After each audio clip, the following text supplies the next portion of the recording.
What do you do when you've been out of work for about 9 months? You wonder how you're going to pay your bills. What do you do when everything is falling apart? When you don't want to go on anymore? I'm not necessarily talking about ending life, but I'm talking about you just being discouraged and not wanting to do anything. What do you do? I was there. I lost a job. Didn't want to do much. And just had no desire to want to do better. Anybody could relate to that? Do you ever go through something like that where you just say, yo man, I'm not feeling it right now. I don't want to do nothing but just stay in this bed. I don't want to do anything. And a lot of times what happens is when you get into those situations, what we're told to do is pray about it. Pray about it. Bring it to God. Right? That's what I did.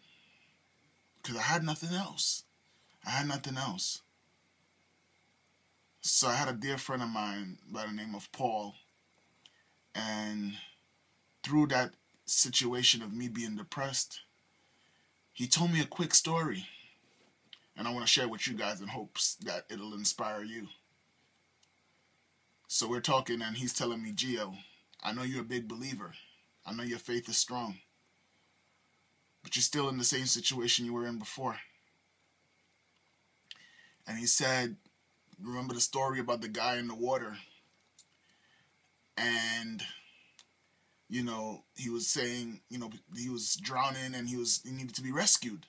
So somebody came to rescue him. And he said, nah, I'm waiting on God. I already prayed to him. He has this matter under control. I'm praying to him and I believe that he'll send an answer. So that person goes away. Another person comes through. He says, hey man, I'm here to save you. I see you're in trouble. God says, I'm waiting on God, man. I'm praying that he sends an answer. And so that doesn't work out. So a third person comes, same scenario happens again. So the guy doesn't make it. He dies. He goes to heaven. And the first question he asks God is, God, what happened? I thought you were going to save me. I called on you, I prayed on you, but you never came. And God goes ahead and says, look, you idiot. I sent you 3 people to help save you, and you didn't do anything. You didn't take action. You didn't act. And I never forgot that story that Paul told me because it kind of hits home with a lot of people who believe and are still stuck. Sometimes we are to wait on God. Sometimes we are to wait and pray and hope and wait for God to give us an answer. But then there are other times where instead of waiting on God, God is actually waiting on you. I'll say that again. Sometimes it's not about you waiting on God. Sometimes the situation is that God is actually waiting on you. Waiting on you to do something. Waiting on you most of the time to do what he already told you to do. To remove whatever it is he needs you to remove. To be more disciplined. To take action. The Bible itself says faith without works is dead. So faith alone is not good, even though it's impossible to please him without it. We need to act. We can't just be people, just prayers. We got to be doers as well. And so I read this quick story in Exodus chapter 14 when Moses was supposed to let the people out of Egypt, right? So, let my people go. He told the Pharaoh, we got to go. I got to let my people go. So Moses goes ahead. He takes them through the desert. And now God took him the long way, by the way. He ain't taking the short way. So it's not like the GPS where, you hit shortest route and it takes you there quickly. He took him the long way because he knew that the army the army can come get them and they would revert back to going back to Egypt and being slaves again. So they go through the desert and now the army's still coming after them, right? So Pharaoh decided to go against what he said, which was let the people go. He went after them. And he saw they were too valuable to the area, so he went ahead and said, no, we got to get them back. So now they go to the desert, they see the army coming, and now the Israelites are like, yo, what the heck, Moses? What the heck, man? I know slavery was bad, but you gonna bring us out here in the desert to die? Oh my goodness. What a way to go out. So now Moses comes out and he says, man, God, you done told me to bring these people out here. Millions. You telling me to drive them and lead them to the promised land. And now look at them. They're looking at me like I'm a phony. Like I done brought them out here to the desert to die. God, what am I going to do? Come on, what you doing?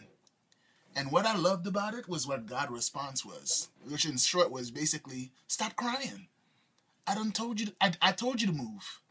I told you to go. So trust in me. Have faith in me and act upon what I've already told you to do. And so a lot of times we already know what we got to do, guys. Myself included. We know what it takes to get us from here to there. We know. God has given you that. Your inner voice, the Holy Spirit has given you that to tell you what it is that you need to do next. You know it. Your conscience telling you. You need to stop seeing that person. You need to stop doing drugs. You need to stop. And then we sit back and we just pray and ask God to do something for us when he's already done told us what to do. Guys, Nike is not a church. But the phrase, just do it, it applies here. Prayer has its place. But after you're done praying, understand that there's work to be done. You got to take action. You got to get moving. Prayer alone is not going to do it, guys. We got to go and add prayer with work. And if you're willing to put in the work and you believe in the vision, your destiny is near. We don't know how far, but I know you're getting a lot closer to it. I hope this message inspired you guys. Hopefully what I went through will let you know that you too, whatever it is that dark season, that valley may be for you, understand that life is a bunch of peaks and valleys. It's filled with up and downs. But 150,000 people approximately took their last breath today. But you're still here. Make the most of it.